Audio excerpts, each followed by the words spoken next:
Nubwo kenshi guhisha amarangamutima cyangwa kutekereza ibintu kuri bamwe bifatwa nabi, ariko hari ubwo biba ari ingenzi ku mibereho yawe ya buri munsi. Ntabwo ari byiza buri gihe kugaragaza igitekerezo ku ngingo runaka. Hari ubwo uzafatwa nk'incyanutsi, hari ubwo guceceka biba byiza kurusha kuvuga. Ibi byashimangiwe na Dr. Susan David, umunyafurika y'Epfo wanditse igitabo yise Emotional Agility. Uyu mugabo wavukiye Gauteng mu 1970, ni umuhanga mu bijyanye n'imitekerereze. Yagaragaje ko buri kintu utekereje atari ngombwa kukivuga. Yerekana ko umuntu yagakwiye kugenzura ibiharimo kugira ngo agaragaze amarangamutima ye. Ati, si ngombwa ko amarangamutima yose ashyirwa hanze.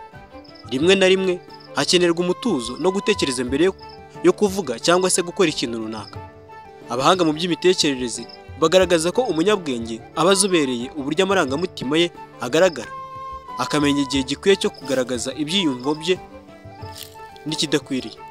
Ubushakashatsi bwo mu mwaka w'2012 bwanyujijwe muri Psychological Science bwagaragaje ko guhisha amarangamutima nko mu gihe ibintu byakomeye ari ingenzi. Bwagaragaje ko ntako bisa kuba umuntu ari mu makimbirane agahisha amarangamutima ye kugira ngo yirinde guhubuka. Ibi natuma adafata umwanzuro ushingiye ku mujinya cyangwa se uburibwe yatewe. Nubwo bifasha, ariko nanone si byiza, kuko hari ubwo umuntu ahisha uko yiyumva cyangwa se uko yumva ibintu, bikarangira agize ibibazo bikomeye nka stress, kwiheba n'ibindi bishobora kumuviramo kwiyahura.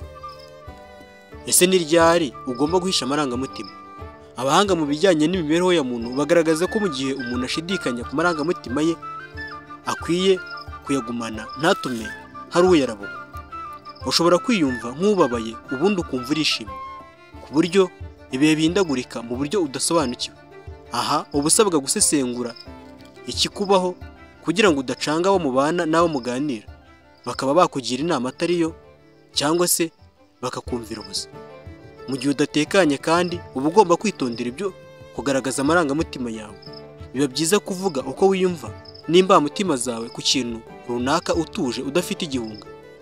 Ibi bizagufasha kumenya uburyo wasobanura ibyifuzo byawe n'ibikubangamiye mu buryo bwumvikana. Mu gihe uri kumwe n'abantu bababaye, uzagende gake kugaragaza amarangamutima yawe, kuko hari igihe uzaba urimo kubakina ku mubyimba utabizi, nyamara wumvaga bashobora kugufasha. Nubwo buri wese agira ibimubabaje, ariko ibaze kubwira umuntu ko wirukanywe mu kazi, abandi bunamiye umuntu wabo babuze. Mu by'ukuri urababaye, ariko wagaragaje amarangamutima ahatariho. Nubwo tutavuga ko kwihererana uko wiyumva buri gihe ari byiza, kuko hari igihe kuvuga ku marangamutima yawe byagufasha kubona ubufasha, ariko usabwa gushishoza. Menya uwo ubwira, ibyo umubwira, igihe cyo kubivugira ndetse n'aho ubivugira. Dore ibihe 5 ukwiriye kwirinda kugaragaza amarangamutima yawe.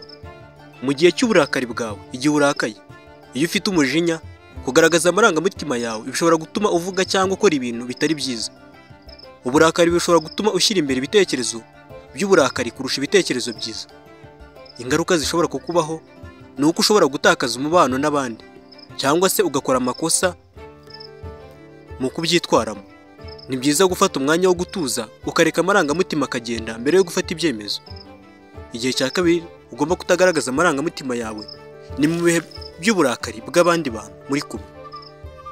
Niba uri mu mwiherero n'abantu bafite umujinya, kugaragaza amarangamutima yawe bishobora kongera umwuka mubi. Ibi bishobora gutuma ibintu biba bibi hagati yanyu.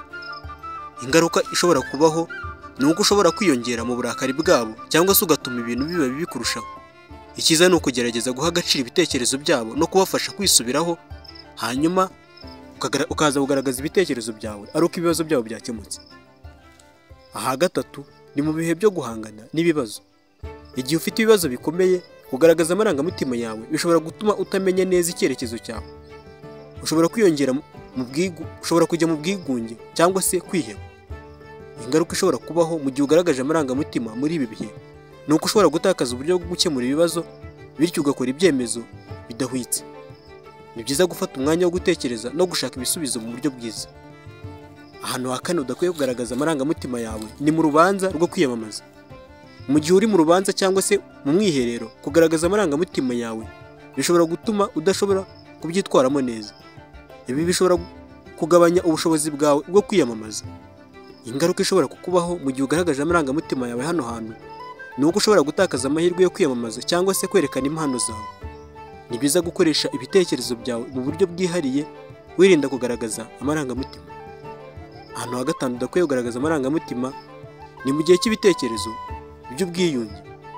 Mu biganiro bigamije kwiyunga, kugaragaza amarangamutima yawe n'uruhande uriho bishobora kubangamira ibiganiro. Ibi bishobora gutuma abantu batakaza icyizere cyangwa se bakumva ko batumvikana, bakagutera icyizere. Ushobora gutuma abantu batishimira ibiganiro cyangwa se bagahindura imyumvire. Ni byiza kumva abandi no guha agaciro ibitekerezo byabo, ugafasha mu kugera ku bwiyunge. Ngibyo ibihe bitanu twagarutse muri kino kiganiro, ahantu umuntu akwiye kwirinda kugaragaza amarangamutima uko yiboneye. Mbashimiye ko twabanye. Niba utarakora subscribe ntugende utayikoze, kandi like, usige comment, ukore na share nyinshi cyane, tujye tubana buri munsi mu bindi biganiro. Njye nitwa Charles Gahigana. Hasta la vista.